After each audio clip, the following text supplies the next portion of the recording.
Welcome to Crimson Engine. My name is 𝙍𝙬𝙄𝙎. If you're wondering what's happening behind me, I am outputting a screener of my feature film, so it'll just kind of churn away there.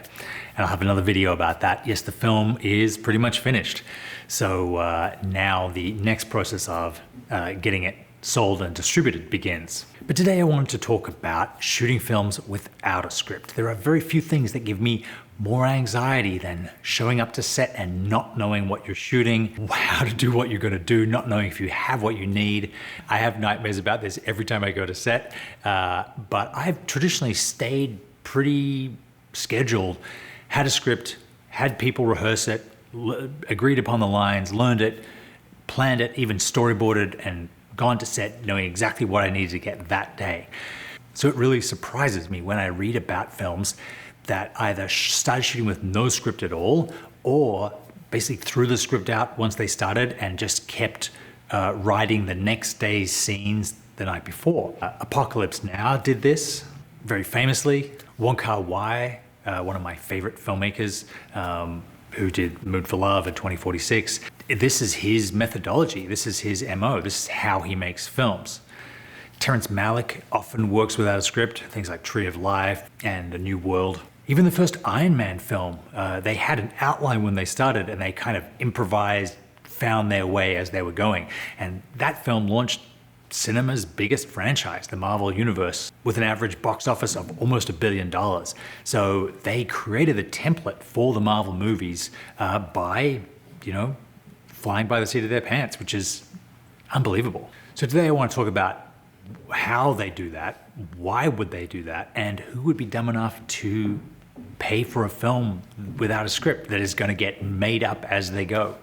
And I'm going to limit myself in this video to people that choose to shoot this way because of the creative process, not ones that, show up to set with a big star and then the star reads the script and then decides that they don't want to shoot that lines and everything has to get put into hiatus while they rewrite it. I want to look at having no script or having a very, very skeleton script as a creative process.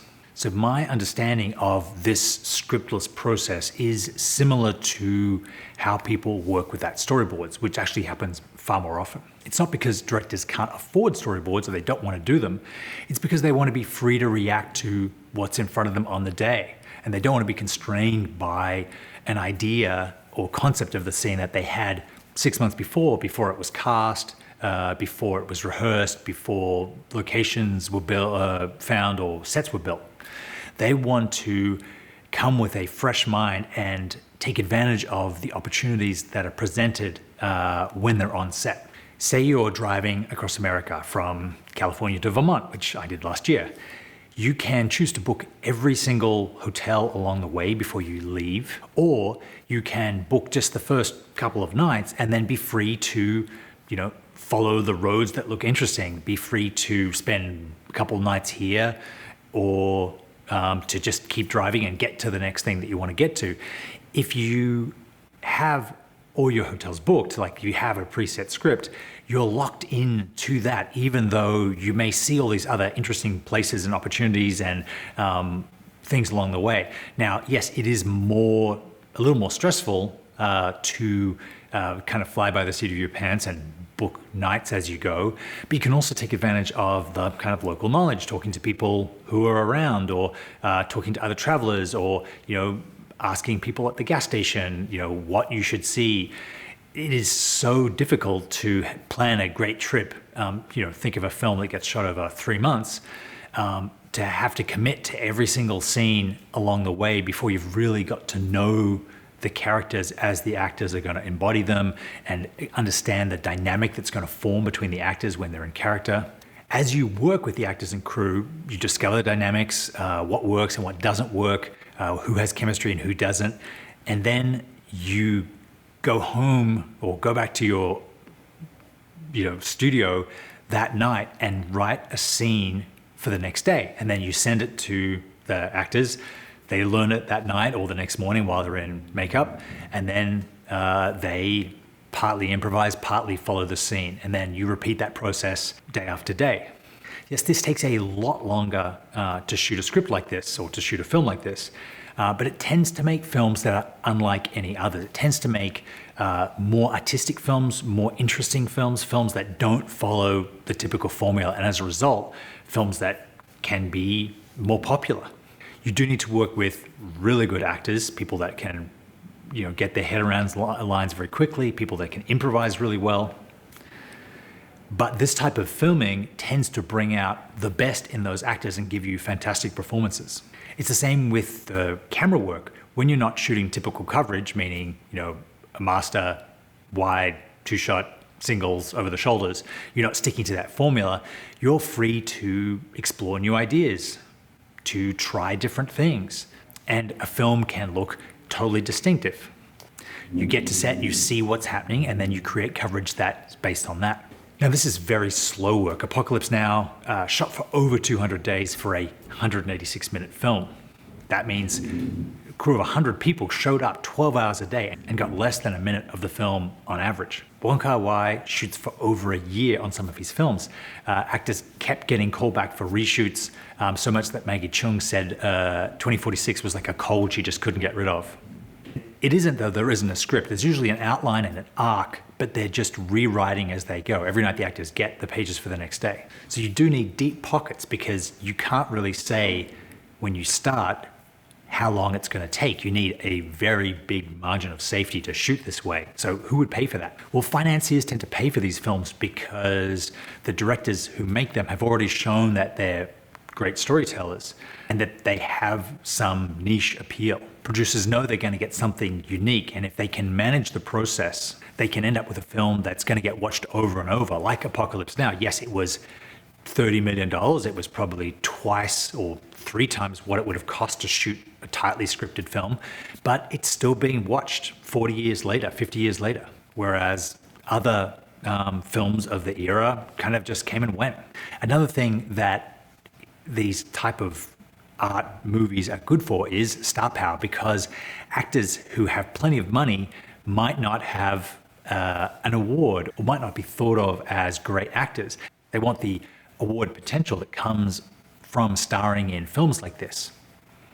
Terrence Malick has had Sean Penn, Brad Pitt, Michael Fassbender, Christian Bale all appear in his movies for probably much less than they would get on a blockbuster film, because they want to work with Terrence Malick and tell people that they are artists, not just actors.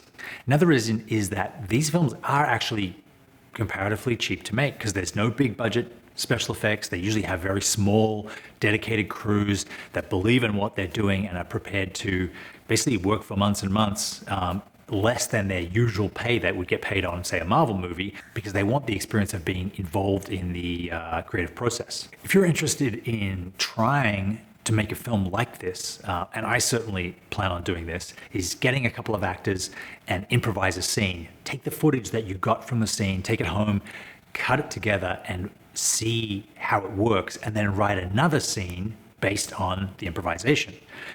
Then bring your actors back again and have them learn the lines, but then also be free to improvise. You might end up getting a scene that's better than anything you could have written because it's more natural, it's more part of the characters, it involves that improvisational process, and as a result is going to have better performances, more natural performances, more interesting performances. It's not for everyone, but if you have this as in your back pocket as a working methodology, it can actually take a lot of pressure off you as a director to get everything perfect on script on the set, because you have another tool. It's not until you actually go ahead and try this where you find whether or not it's going to work for you. But I personally believe it's definitely something worth trying. Thank you very much to Skillshare for sponsoring this video. Skillshare is an online learning community with thousands of inspiring classes for creators. Explore new skills, deepen existing passions, and get lost in your creativity. It's curated specifically for learning, meaning there are no ads and they're always launching new premium classes, so you can stay focused and follow wherever your creativity takes you. I have a course on Skillshare about filming yourself, but there are also a ton of courses on Skillshare about acting masterclasses by acting coaches, by directors, by other types of filmmakers. So if you're interested in exploring this kind of no script methodology, I would brush up on at least the vocabulary of directing actors and find out how different actors work. Checking out some of these acting classes on Skillshare will definitely help you to get more familiar with the process of acting. The first 1,000 of my subscribers to click the link in the description will get a 1-month free trial of Skillshare, so you can start exploring your creativity today. Thank you very much for watching. You can find out more videos like this at canonmasterclass.com. Thank you.